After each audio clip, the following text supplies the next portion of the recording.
Local 4 News starts now with a breaking news alert. First at 4, it's a flood disaster in mid-Michigan.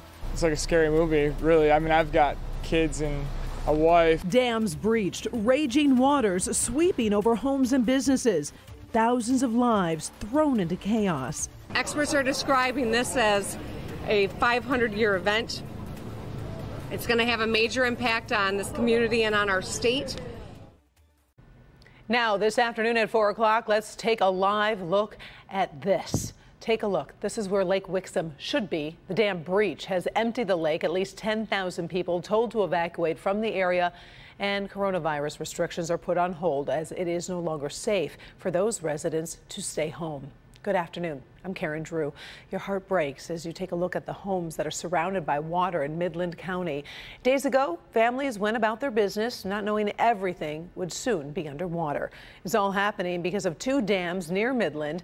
The Edenville Dam has failed. The Sanford Dam has been breached. The waters could rise for a few more hours, but so much damage is already done.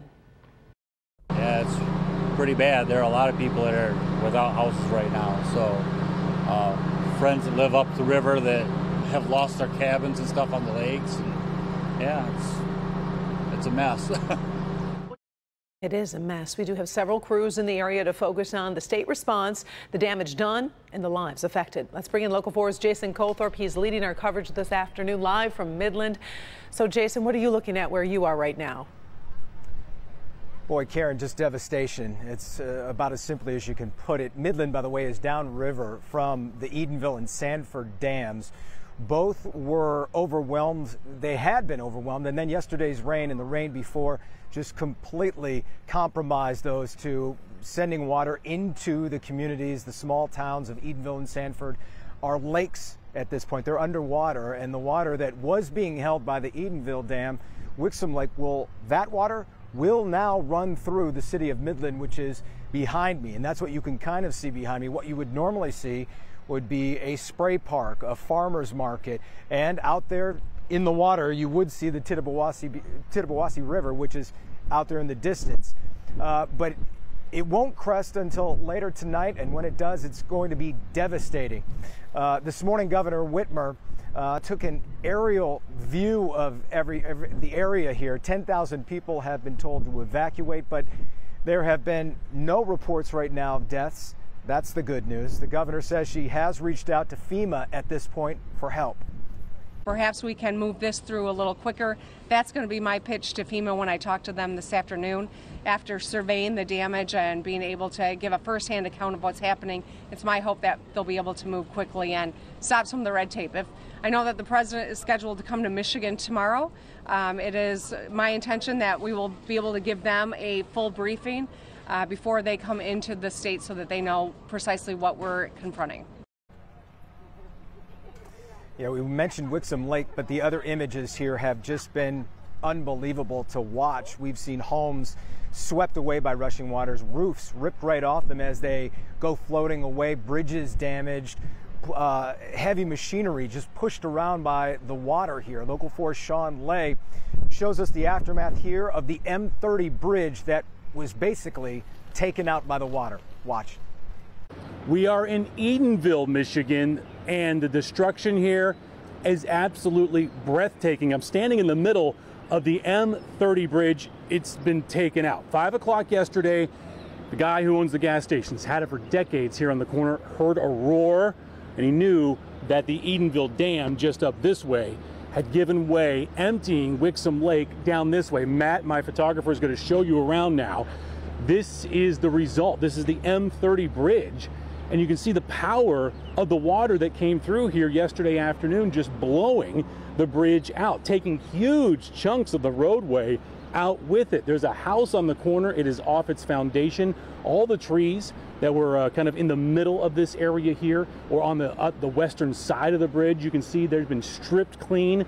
An absolute stunning scene here. Water continues to rush through, although it's lower because the lake came rushing through here as well. But this is the M30 bridge, blown out, taken out by incredible burst of water when the Edenville Dam gave way at 5 o'clock yesterday.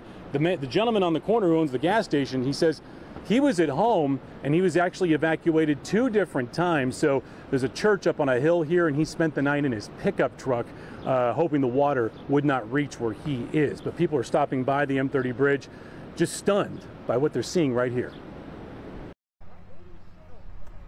Absolutely stunning is right from Sean Lay there. And when we join you at 5 o'clock, more from Sean that is absolutely amazing to look at. Also from Nick Monticelli, who's on the ground with us here.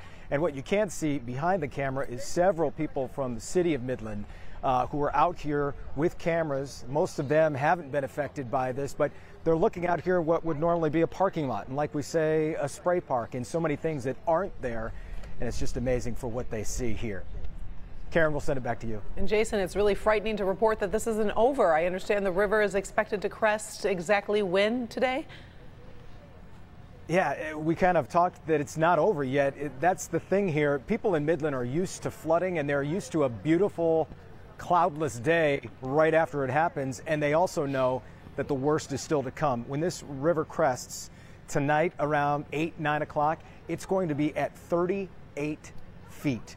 So there is still, that's 3 feet higher than what it's at now. So there's still some more bad news to come here, Karen. All right, we'll check back with you at 5 o'clock. Thank you very much for your time, Jason. We appreciate it. Our coverage continues for the next few hours. New at 5, a closer look at what's left of Wixom Lake. Residents can't believe what they're seeing. We'll also hear from business owners who were trying to reopen after COVID-19 and then are now slammed with this disaster. Then at 6, my defender's investigation on who is responsible for the dams and where the investigation goes next. Parts of southeastern Michigan are also dealing with the floodwaters after this week's heavy rains. Sky 4 over the scene this morning in Monroe County near the River Raisin. You can see homes and roads along the river surrounded by water. Moments ago, emergency management tells us a flood warning for that area has just expired. From Midland to Monroe, our weather department is tracking the conditions all around the state. Let's get the very latest from meteorologist Ben Bailey. Ben. Yeah, Karen, we're of course watching that Tittabawassee River crest very carefully, and Jason was talking about that. It's already at record levels, probably going just a little bit higher before it does crest tonight. They're at 38 feet, but look at how long it's going to take before it's actually going below flood stage. Likely going to be sometime this weekend, probably early Saturday, before that river gets down below 24 feet. Which is flood stage there at Midland. Now, we're going to continue to watch the rivers downstream towards Saginaw, which are going to continue to rise, even though the Tittabawassee there is going to be cresting. So we'll have to keep an eye on that. We still have lakeshore flood warnings out for Wayne and Macomb County because of the east winds still piling that water on shore. And you can see we have 2 river flood warnings out. The Raisin down there in Lenawee, Monroe County, and the Huron River in Hamburg Township still in effect. Most likely we'll see minor flooding along those rivers and then should see some improvement going into the weekend. But lots of sun for everybody else. Temperatures in the 60s and warming for the holiday weekend. We'll take a closer look at Memorial Day. I know a lot of folks are already making plans. That's coming up in a few minutes. Karen? All right. Thank you, Ben. Now let's talk about the coronavirus. New evidence today that getting back to work can be tricky. Ford has briefly closed the Dearborn truck plant after an employee tested positive. Ford hopes to resume production tonight after disinfecting, and anyone who had contact with that worker will self-quarantine for 14 days. State has now recorded more than 53,000 cases of the virus. It's reporting more than 5,000 deaths. As part of Mayor Duggan's briefing today, we learned Ford fireworks will be pushed back to Monday, August 31st. For the first time ever, the fireworks will be a television-only event. What we're going to do is to feature the great stories of the people of the great city of Detroit, what they did, how they did it, and also remembering the amazing people that had passed away through this terrible virus. And we will come together. The theme is we are one together. And that night, August 31st, Detroit will see a show that they have never seen before. Hart Plaza and other public spaces will not be open for viewing the fireworks. The city plans to release strict public safety measures in the coming weeks. The Centers for Disease Control had previously given safety guidance to places of worship with precautions like not sharing hymnals, avoiding choirs, and limiting attendance.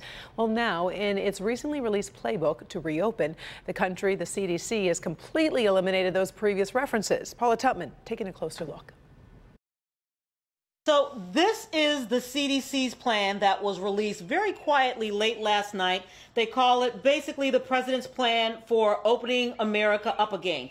It's 60 pages. It addresses schools, businesses, and a variety of other entities. But take a look, because when I type in words like church, mosque, temple, or even worship, nothing comes up. Many have figured out their own guidance. We still are looking at safety, we're looking at data, we're looking at medical science, and we're taking all of that into consideration before we reopen the sanctuary. There is a concern about the CDC's omission to include places of worship in any official guidance. A lot of this may just stem from the CDC wanting to stay out of that fray of constitutional questions. Dave Dulio is the director of the Center for Civic Engagement and a political science professor for Oakland University. Unfortunately, what we've seen over the last several months is that the CDC and other government entities that have traditionally been above the political fray have been taken down into it. I think it's problematic for sure, because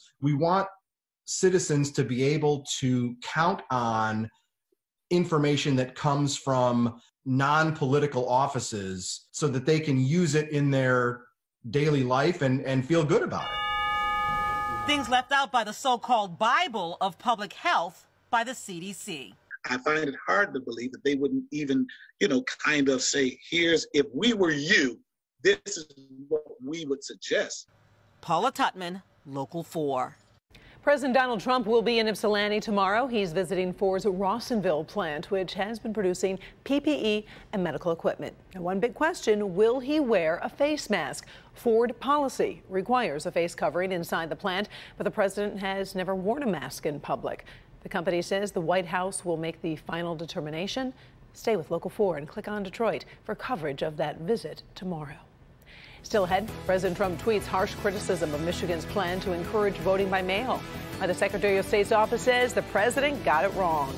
Later, Facebook is trying something new to help small businesses that also makes things easier for shoppers. Stay here for trending stories. But up first, we hope you will join us for our new Spirit of Detroit special. It's tonight at 8. See how your neighbors are showing up for each other with acts of kindness, generosity, and bravery. Also, a special tribute to the class of 2020. It's all tonight at 8 here on Local 4. We'll be right back.